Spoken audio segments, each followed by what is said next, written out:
Bonjour Monsieur Petiot. Bonjour Sophie. Donc à l'occasion de cette rencontre, nous avons quelques questions à aborder.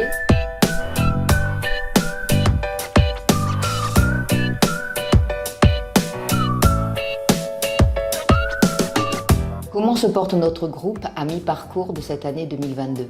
Alors le groupe se porte globalement bien, dans le contexte que chacun connaît, qui est un contexte de crise, de ralentissement de nos activités, moins de demandes, des sujets de délai d'approvisionnement, de tarifs, de prix. Donc les collaborateurs sont dans leurs différentes activités confrontés à ce monde qui a changé très vite après la crise de l'Ukraine. Pour autant, le groupe est solide, il a une capacité de résistance et d'adaptation qui est extrêmement forte, et puis évidemment la solidité financière qui est la nôtre, qui nous permet de maintenir une relation avec tout notre écosystème, nos fournisseurs, les partenaires, qui soit, je dirais, la plus cohérente et la plus légitime possible. Voilà, donc nous sommes aujourd'hui un groupe immobilier ballotté dans un environnement immobilier qui est extrêmement incertain, et nous essayons de faire face et de nous adapter. Le contexte de crise que nous traversons est parti pour durer. Pensez-vous que cela peut compromettre notre projet? Alors, j'ai envie de dire que oui, cette crise va certainement durer. Elle est d'un genre nouveau. Nous avions connu la crise du Covid. On a connu par le passé, pour les plus anciens d'entre nous, des crises de financement, le krach de l'immobilier dans les années 90. Nous avons connu toutes ces époques-là. Mais cette crise est d'un genre nouveau puisqu'elle affecte le sujet de l'énergie. L'énergie, elle est vitale pour notamment tous les grands fournisseurs avec lesquels nous travaillons.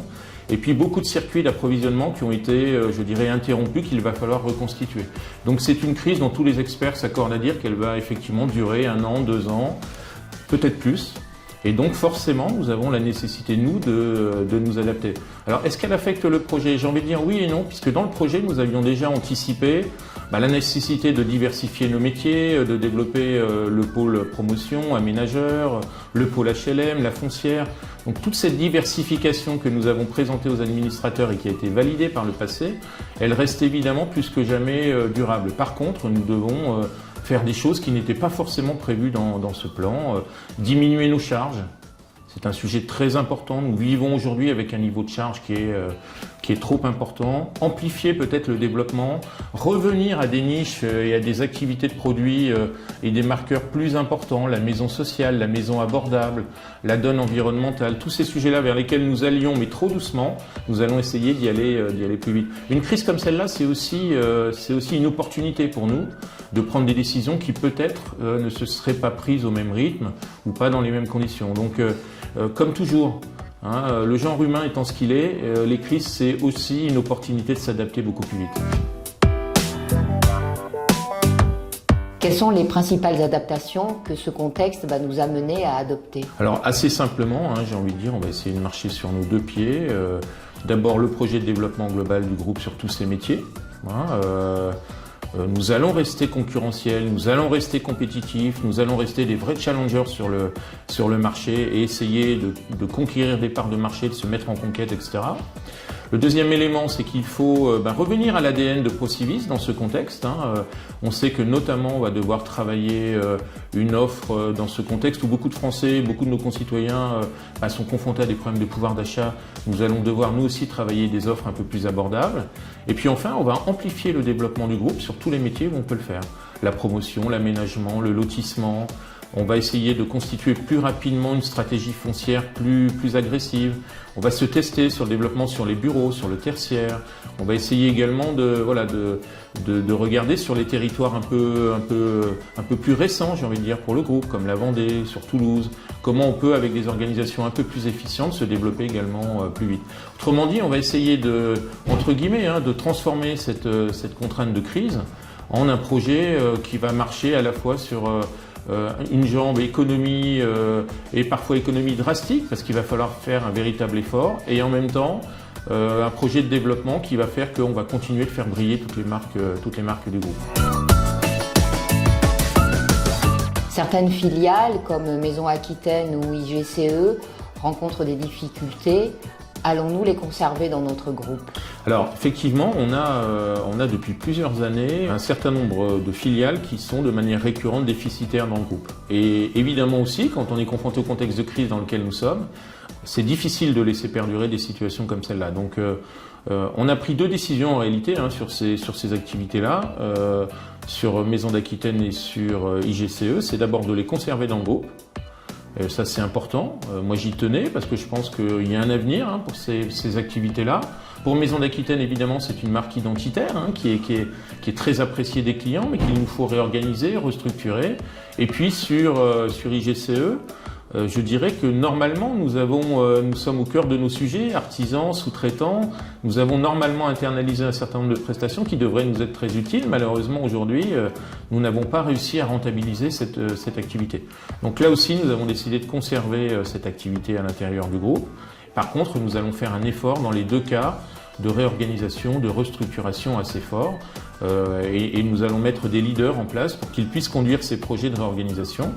Donc voilà, nous allons conserver ces activités, mais en les réorganisant et en faisant en sorte qu'elles ne pénalisent pas l'ensemble du groupe quant à nos résultats. Récemment, plusieurs cadres ont été embauchés sur des postes clés. Pourriez-vous nous en dire quelques mots? Oui, alors on a essayé récemment de profiter de départs qui avaient lieu à l'intérieur de l'entreprise pour se renforcer avec des nouveaux managers qui avaient à la fois l'expérience, la compétence, le vécu, je dirais, dans nos environnements, mais qui avaient aussi de la personnalité.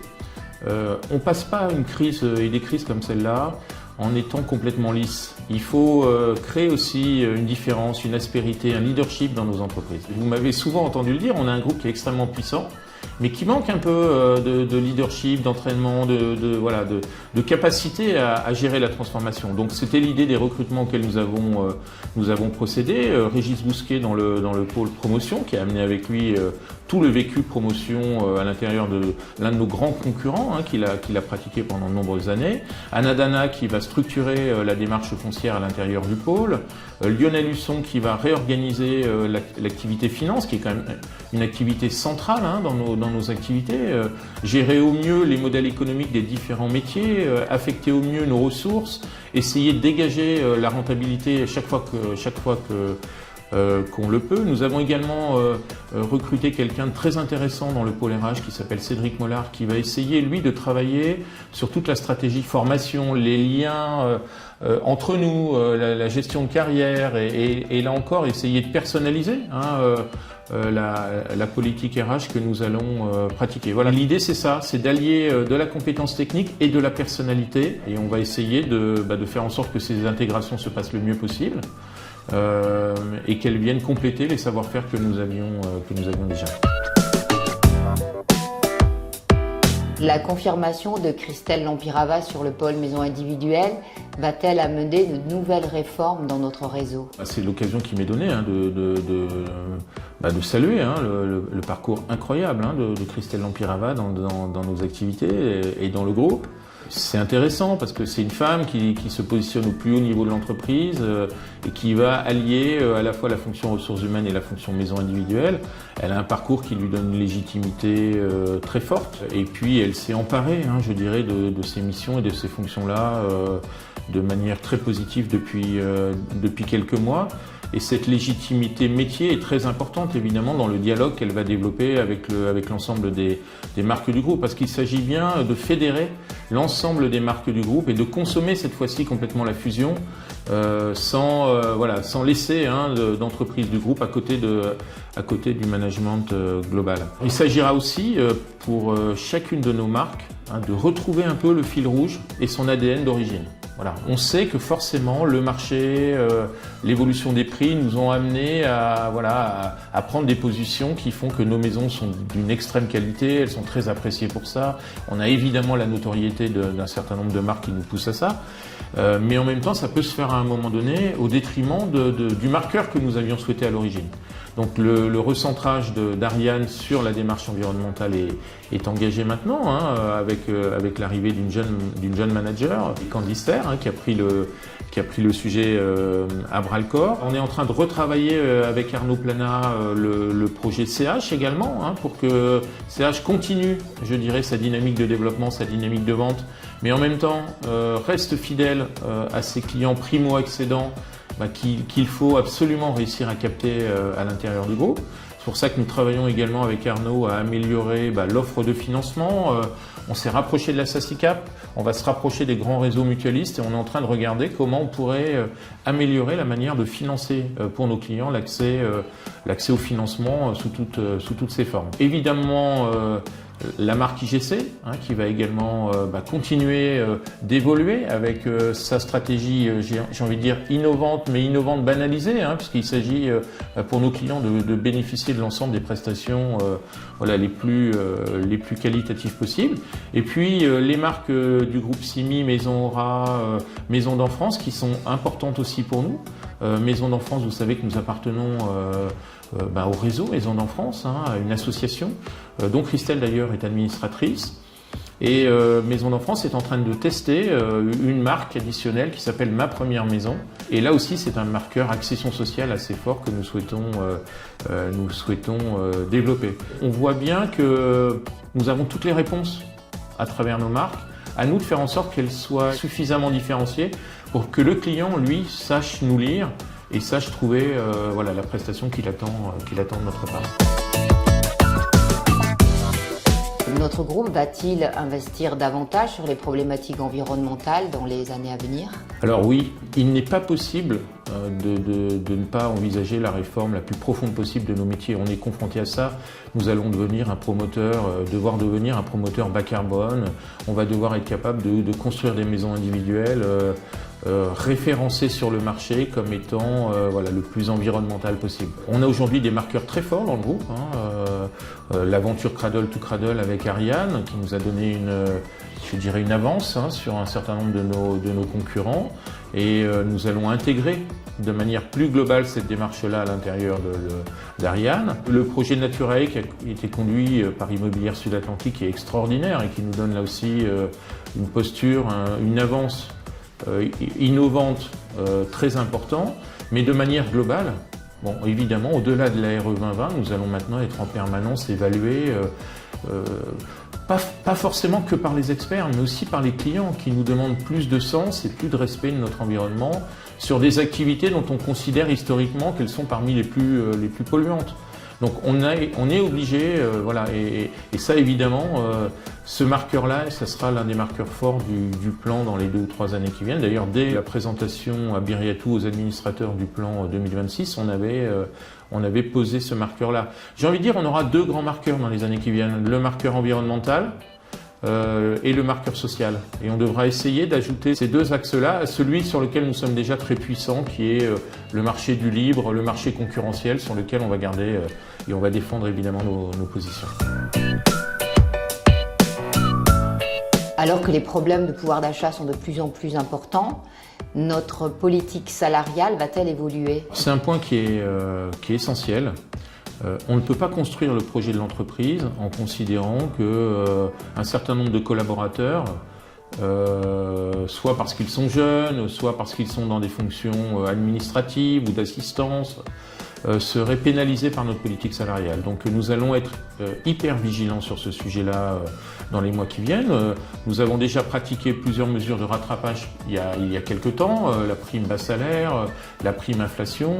On attend de voir ce que vont être les dispositifs réglementaires qui apparemment seraient actualisés dans quelques semaines. Et l'idée, c'est effectivement d'associer tout le monde.